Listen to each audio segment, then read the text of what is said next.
Tonight on Reporting Scotland, Alex Salmond's close friend and colleague says he got the send-off he deserved.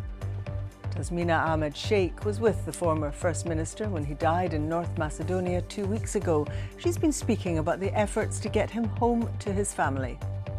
Primary objective was to get Alex to Moira and to his family as quickly and respectfully as possible, but in a manner which he so deserved. Also in tonight's programme, 2 men are jailed for life for killing a young father in Fife. 24-year-old Callum Simpson had just become a dad again less than a fortnight before he was murdered. The world-first surgery in Aberdeen, where patients like Doreen can have large brain tumours removed through their eyebrows. I was out in 2 days with nothing apart from a black eye, and that was it. And how kids at Glasgow's Royal Hospital for Children are staying connected thanks to the UK's first gamer in residence. Hello, I'm Sally Magnuson. Welcome to Friday's programme.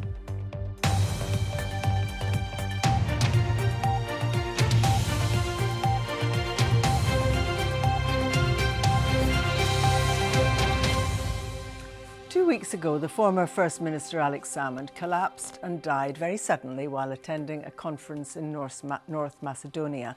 He was 69.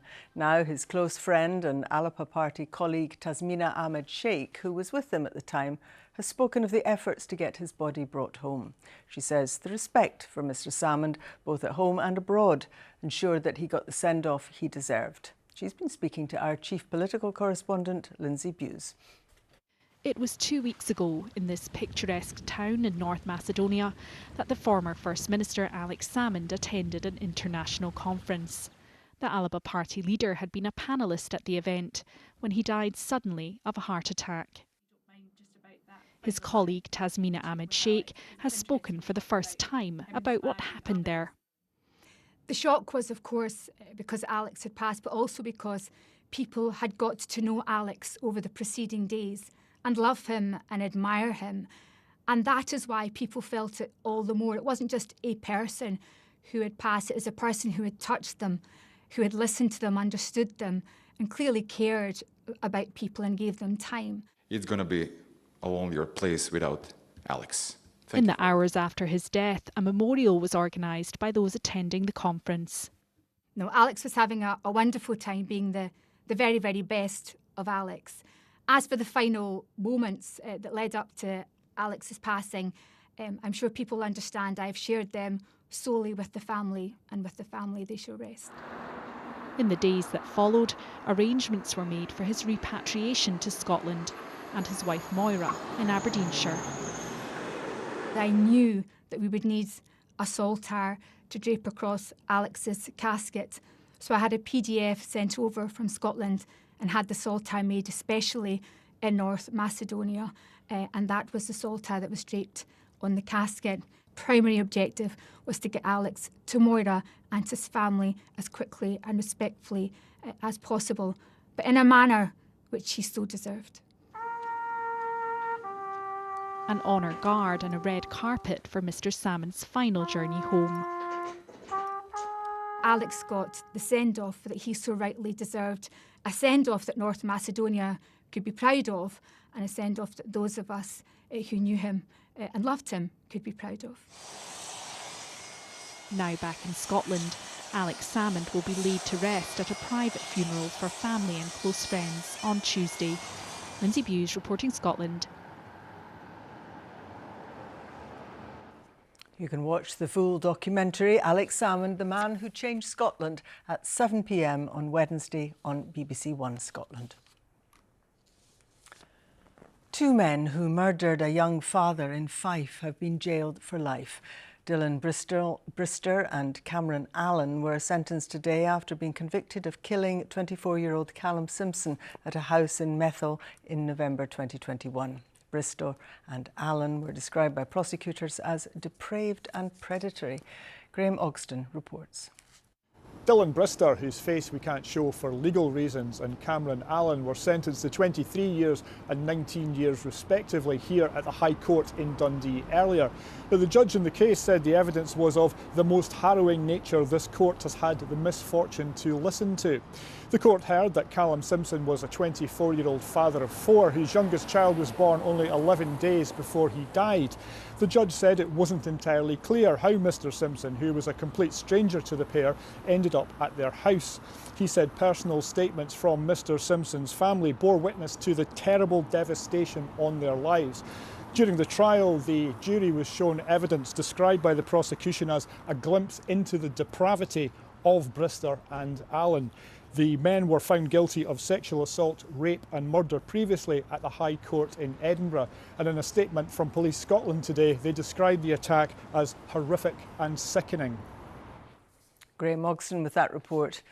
It's been described as world-first surgery in which large brain tumours are removed through the eyebrows of patients. And it's been successfully carried out in Aberdeen, where one patient says she was in and out of hospital in 2 days. Louise Hosey reports. Tiny little bit there, and that's all. And my eyes opening up wider.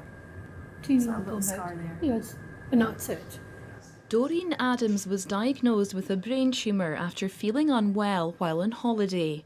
But thanks to a pioneering technique here in Scotland, the tumour has now gone after being removed through Doreen's eyebrow. The 75-year-old from Aberdeen said at first she couldn't believe how it would work. When you hear of a brain tumour, anybody has a brain tumour, you just think death, really, because it does happen when they said been grown for 10 years. No, going through your eyebrow, no. I mean, you just can't think. And I think the tumour was like, well, and you can see it, it's a tennis ball. The traditional form of surgery for patients with tumours at the front of their brains is known as a craniotomy. It's a lengthy and complex operation which involves removing, then replacing parts of the skull. However, now a neurosurgeon here in Aberdeen is successfully removing large tumours, some the size of apples, through patients' eyebrows. Anastasios Yamoriadis from NHS Grampian has adapted an already existing technique which allows larger tumours to be extracted. The keyhole surgery is quicker, has fewer complications and a shorter recovery time. Gives back not only their functions such as vision, mobility, it gives back even their cognition, their personality, because this is the area where actually our soul sits, in the front of our brain. So it's really, really rewarding and uplifting to see these patients back to normal so quickly. I was out in 2 days with nothing apart from a black eye. And that was it. There was no pain, there was nothing, just black eye, obviously, and that was it. Hello, how are you? Doreen says she can't thank Anastasios, who she refers to fondly as Mr. G, and his team enough. It's hoped the surgery can be offered to many more people in the future, including children. Louise Hosey, reporting Scotland, Aberdeen.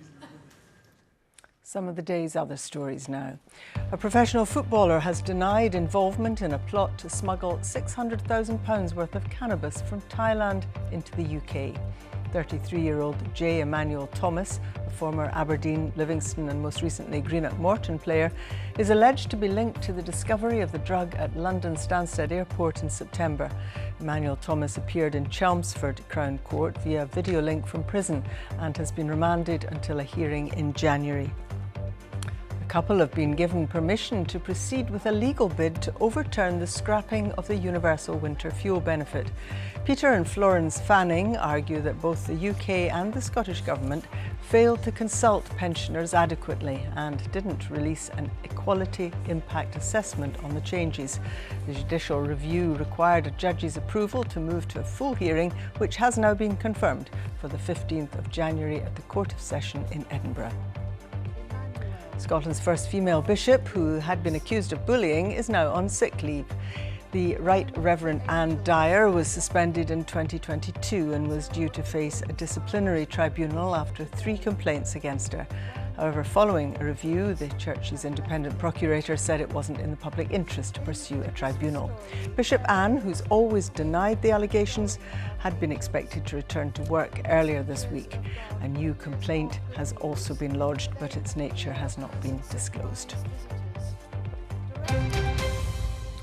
About 200 stagecoach bus drivers are set to go on strike after rejecting a pay offer. Unite the Union says the deal offered would leave the drivers among the worst paid in Scotland. Services in the Highlands and Orkney could be affected by the action, as Chris McLennan reports. Stagecoach buses across the Highlands, Skye and Orkney could grind to a halt as drivers who are part of the Unite Union have voted for industrial action.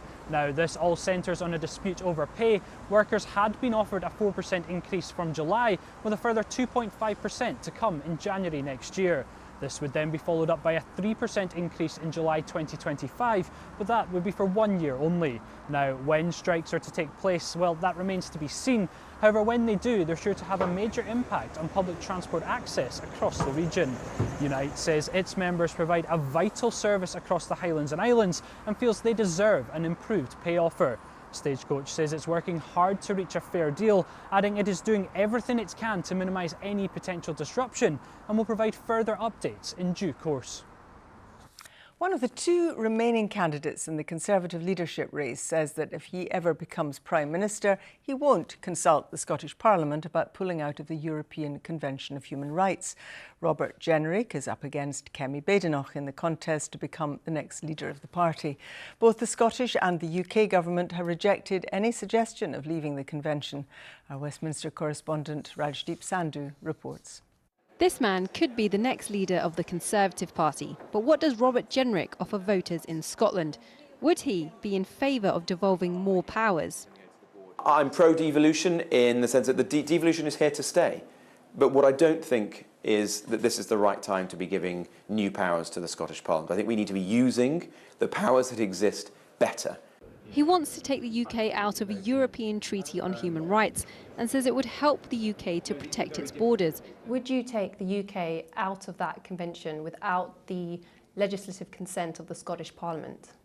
It is a reserved matter. It doesn't require the legislative consent. It doesn't require the legislative consent of the Scottish Parliament. It's a reserved matter. It's a national, constitutional and legal question. Robert Jenrick wants to cut immigration and have more homegrown talent, like in the energy sector, where he wants more oil and gas fields to be opened. And he said the closure of Grangemouth was the fault of government, but not the one that he was part of. They looked at the new government that has come in and decided that they had a hostile environment towards the industry and were not willing to make a long-term investment. Now, we'll never know for certain what would have happened if there was a Conservative government right now. Well, we know what the conversations were under the Conservative government, and it didn't look like it was going to continue for much longer. Do you not need to hold your hands up and take some responsibility for that? No, I think that the fundamental issue, whether it's at Grangemouth or across this industry, is that they now have a Labour government that has created a hostile environment to oil and gas. That has to change. Thank you very much for your time, Robert Jenrick. Thank you. Rajdeep Sandhu there, and we're due to hear from the other candidate in the contest, Kemi Badenoch, on the Sunday show this weekend. Tonight's main news again. Alex Salmond's close friend and Alapa Party colleague Tasmina Ahmed Sheikh says the former First Minister got the send-off he deserved. Still to come in the sport, we look ahead to a huge Edinburgh derby this weekend as both clubs bid to move away from the bottom of the Premiership table.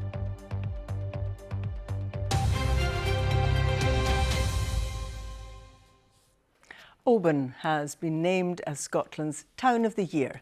Judges awarded the prize to the Argyll port after what's been a busy year of events. Ian McInnes has more.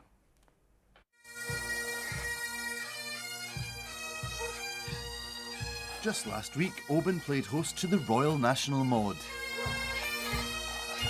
Gaelick's Premier Festival returned home to the Argyllshire town, the first place to host it more than 100 years ago. The town's name derives from the Gaelic in Oban, or Little Bay, but now it's beaten off competition from around Scotland to win the big prize of Town of the Year. It highlights what a small town with a population of just over 8,000 people can actually achieve and what they can do. We've had so much fantastic publicity that can only add to the sort of tourism benefits for the town.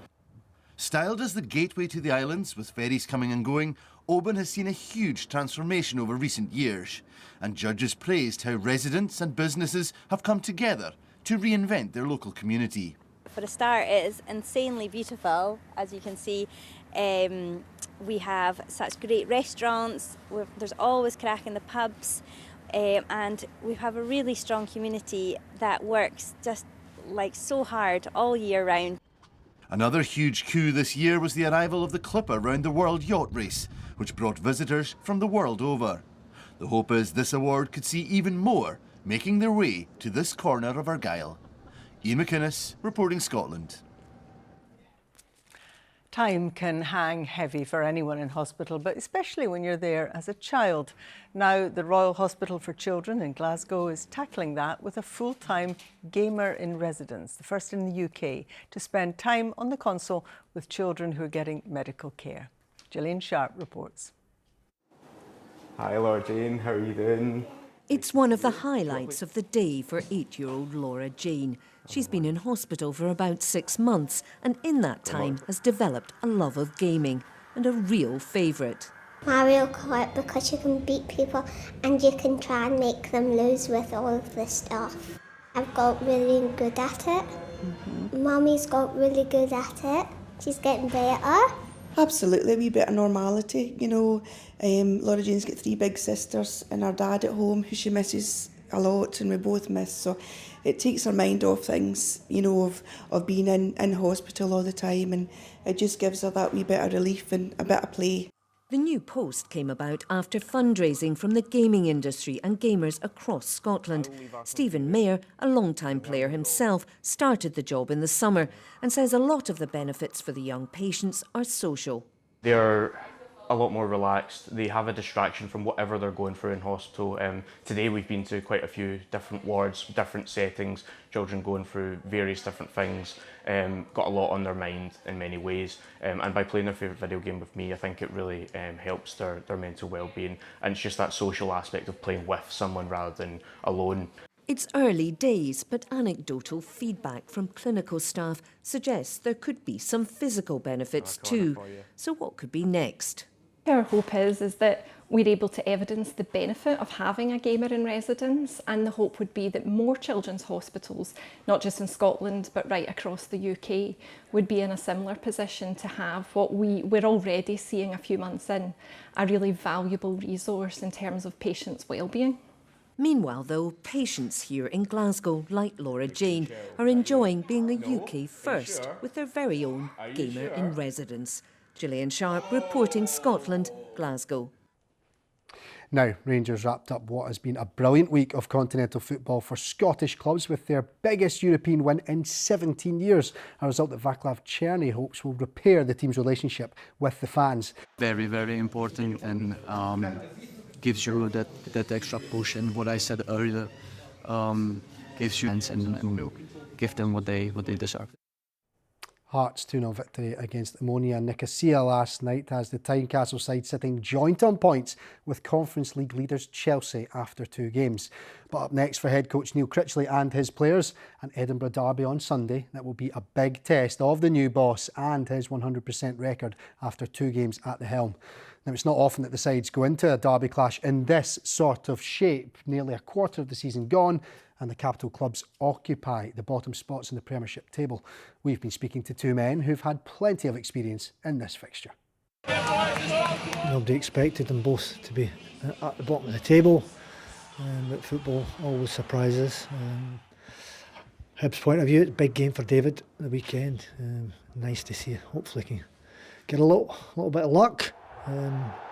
Avoid the red cards. I think that's been the problem in the last few games. As an Edinburgh boy, it's disappointing. There's absolutely no doubt about that. You don't want to see Hearts and Hibs down there, and they shouldn't be down there with the size of the budgets they've got and the quality player. But hopefully both will start to pick up and get up the table. But it certainly adds an extra level to what's already a very, very big game. I'll always hope. I think every manager, especially young managers new to the game, they need time. The Hibs have brought in a lot of new faces again in the summer. New goalkeeper, new central defenders, new players all over the pitch. So they're getting to know the manager, they're getting to know Scottish football, they're still adapting. I'm sure given time they'll all improve. Neil going into the game, I've been really impressed with his interviews. He's come in and he's been very calm, been very measured. He hasn't promised anything outrageous. He's going to assess his squad, he's seen the quality they've got, and he's going to implement a style of play that he feels will suit those players. Derby wins boosts everybody, boosts the club, boosts the fans, boosts the players. So I think that's the big one. Every manager wants to win his derbies, and if you win your derby games, the fans love that, stay with you. It cuts you some slack for the rest of the season. So first derby of the season, so home game. Hopefully, from my point of view, from the Hibs' point of view, we get the 3 points. It was a big, win against St Mirren on Saturday. That settles everybody down a little bit. Can they go to Easter Road and get something again? Gets Hearts back on the trail of where they want to be. But there's absolutely no doubt about it. With the squad they've got and the budget that they've spent, although that doesn't dictate anything, Hearts should still be looking at a minimum top 6 finish. There's also a fascinating contest in store at a sold-out Pittodrie tomorrow night as Aberdeen host Dundee United, and Don's manager Jimmy Tilleen says his players' team spirit is at the perfect temperature. Their confidence was boosted by last weekend's comeback at Celtic Park, securing a 2-2 draw to remain unbeaten this season. But 4th placed United also have a spring in their step following the late win against Hibs. Tilleen wants his Aberdeen side to stay humble and hard-working. We need every one of the players because it's a long season, and some parts of the season going to be a lot of games. But it's more like the spirit of the city, like they are coming to the games, and that's I'm happy with, because we are a city and a football club, and we have to do a journey together, and that's so nice when it's a sellout and everybody's together in this and keep the spirit up. And a reminder, Sally, Scottish Cup football live on the BBC Scotland channel tonight, 3 Stranraer. We told the story of Charlie Watson, the young player living with cancer. Yeah, worth looking out for. Thank you very much indeed. Now, Edinburgh band Redolent have been announced as the winner of this year's Scottish Album of the Year. They've been sharing the secret of their success with the 7 on the BBC Scotland channel. We all really enjoy each other's company. It also helps a lot, We're always with each other, we're always working, we're always getting along. So the secret is be pals and try hard, really. And you can catch that interview in full on the 7 over on the BBC Scotland channel shortly. In the meantime, we have the weather forecast with Christopher in front of lovely. Is that sunset or sunrise? That's sunset. The instantly recognisable Ailsa Craig there in the late afternoon sun. Lovely photo. Beautiful. Thank you very much indeed, Sally. Very good evening to you. We've had the best of the sunshine today in Shetland, actually. For many of us, though, really rather cloudy. However, the lovely autumnal colours we've got at the moment just lifting things somewhat. Now, as we head into this evening, we've got a lot of cloud around, some mist and murk, some foggy conditions in places, some patchy rain here and there, winds largely light, and temperatures in towns and cities around 7 to 10 Celsius, so a touch cooler in and around the Inverness area. Looking to tomorrow, and we start off with a lot of dry and bright weather, but this weather front will bring rain towards the west and northwest.